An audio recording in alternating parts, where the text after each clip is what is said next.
El Tigre del Sur, la lucha de Chile por un futuro democrático y próspero. Así se titula el libro que el expresidente Ricardo Lagos presentó este lunes en Washington. Escrito en inglés, junto a editores de la revista Foreign Policy, la obra lleva el prólogo nada más y nada menos que del expresidente de los Estados Unidos, Bill Clinton. Y en la obra se aborda su perspectiva de la transición a la democracia chilena, incluyendo también episodios claves en donde a él le tocó ser protagonista. De este y otros temas de la agenda política nacional vamos a conversar a partir de este momento desde Nueva York con su autor, el propio expresidente Ricardo Lagos. Señor Lagos, muchas gracias por conversar con nosotros. ¿Cómo está? Muy bien, y gracias a ustedes por esta invitación. Ahora, ¿cuál ha sido la percepción que tiene de la presentación de este libro? Entiendo que ha dado muchas entrevistas y ha generado mucho comentario. Bueno, efectivamente, lo que ocurre es que el proceso de transición nuestro, de una dictadura a un sistema democrático, una dictadura militar a un sistema en donde se asienta la ascendencia civil sobre los mandos militares, inmediatamente surge la comparación con lo que está ocurriendo hoy día en la denominada primavera árabe, en que en este momento hay una elección, se elige un parlamento en Egipto, pero, digámoslo, los militares a través de Mubarak en el pasado siguen manteniendo un fuerte control. Entonces, ¿cómo se hace la transición? Y la pregunta obvia es, ¿cómo lo hicieron ustedes? Y yo digo, bueno, no fue fácil.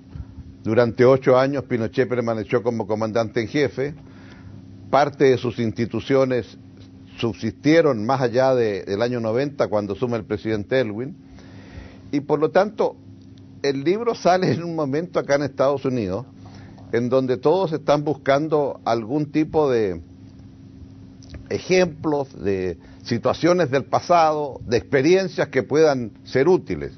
De hecho, apenas llegué el lunes pasado, tuve una invitación al Departamento de Estado, entre otras cosas, para comentar este tema. ¿Qué se hace respecto de las violaciones a los derechos humanos en regímenes dictatoriales? Y cómo entonces esto nos permite poder también mirar con más optimismo a futuro. En suma, yo diría, como resultado de esto, tanto en Washington como los últimos 2 días acá en Nueva York, anoche en una conversación muy extensa con más de 100 personas en el Council of the America, se trató bastante de este tema, igual que el día anterior, o sea, todo el tema de una suerte de comparación, no solo lo que ha pasado en Chile, también lo que pasó en otros países latinoamericanos que también pasaron de transiciones de dictadura a democracia. Y por lo tanto, creo que desde ese punto de vista ha sido un momento interesante para la opinión pública aquí también en Estados Unidos. Ahora el título, El Tigre del Sur, puede sonar como mucho, puede sonar hasta arrogante. ¿Por qué ese título? Bueno, le planteé yo a los editores exactamente lo que usted está diciendo, y lo digo también en el libro. Me pareció efectivamente arrogante. Ahora, ellos insistieron mucho.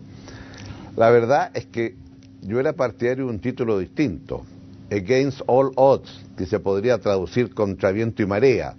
Vale decir, no era fácil hacer lo que se hizo, aparecía muy difícil lograrlo. Ahora, alguien me dijo, ¿cómo le va a poner ese título al libro si hay una película que se llama así? Yo no tenía idea de aquello. Y al final entonces yo les pedí que pusieran el subtítulo, que es la lucha de Chile por tener un sistema democrático y un país más próspero, porque eso me parecía que ponía las cosas en la perspectiva correcta.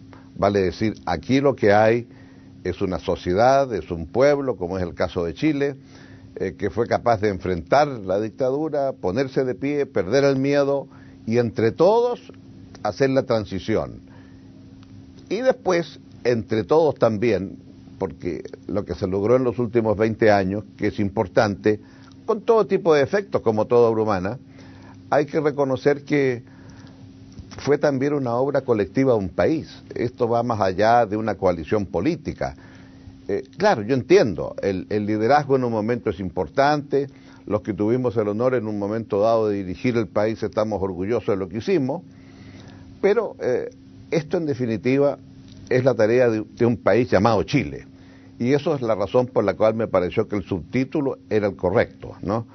La lucha de Chile por recuperar la democracia y hacer del nuestro un país un poquito más próspero.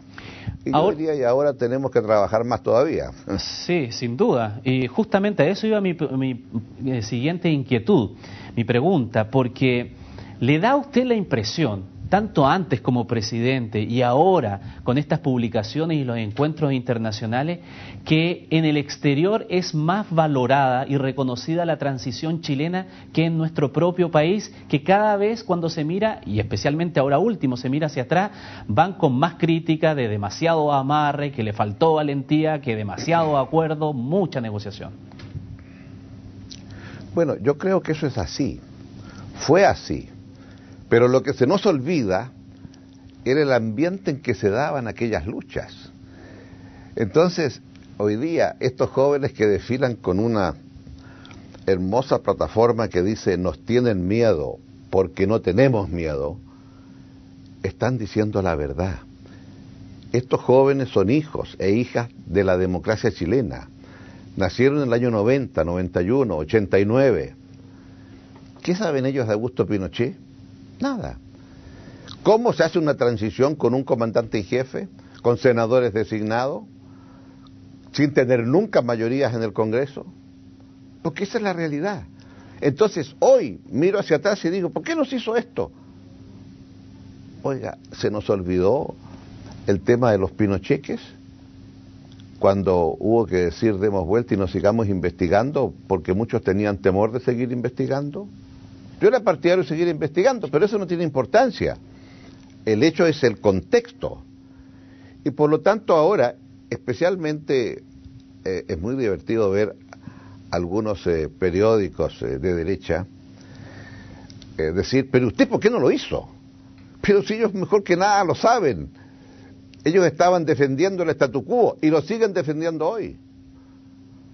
Cuando yo veo que se envía un proyecto al Parlamento de Chile de Superintendencia de Educación y se consagra que es posible tener sociedades espejo, esto es, unos son dueños de la universidad y los mismos dueños de la universidad pueden ser dueños de una inmobiliaria que es la dueña de los edificios y que se los arrienda a la universidad, y que la universidad le ha pagado a la inmobiliaria por anticipado una cantidad de dinero para que le hagan un edificio. Es decir, es la forma de sacar utilidades de esa universidad que no tiene fines de lucro a esta sociedad espejo.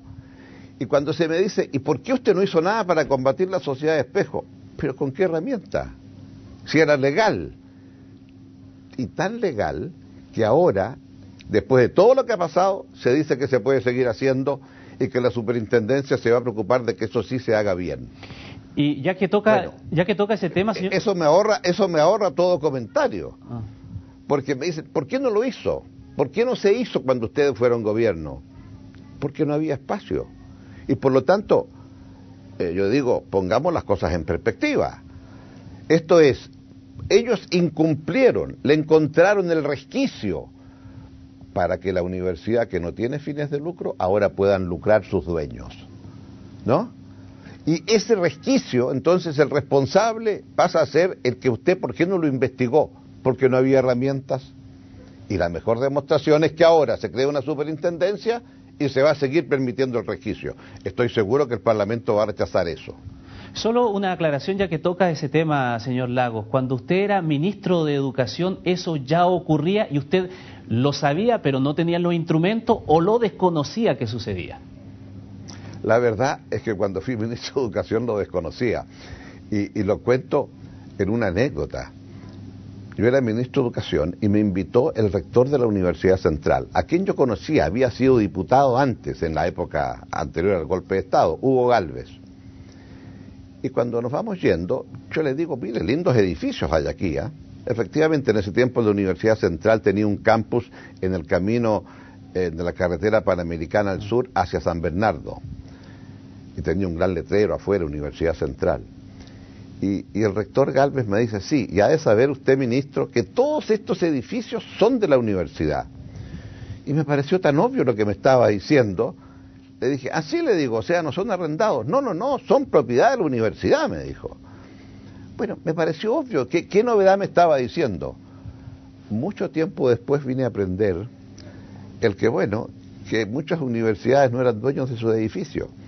Y fue ya, pero mucho después, cuando la universidad, creo que se llamaba Andrés Bello, vendió a otras personas en más de 50 millones de dólares la universidad. Era raro, sin fines de lucro, y lo venden más de 50 millones de dólares. Y lo más notable, se vendió sin los edificios.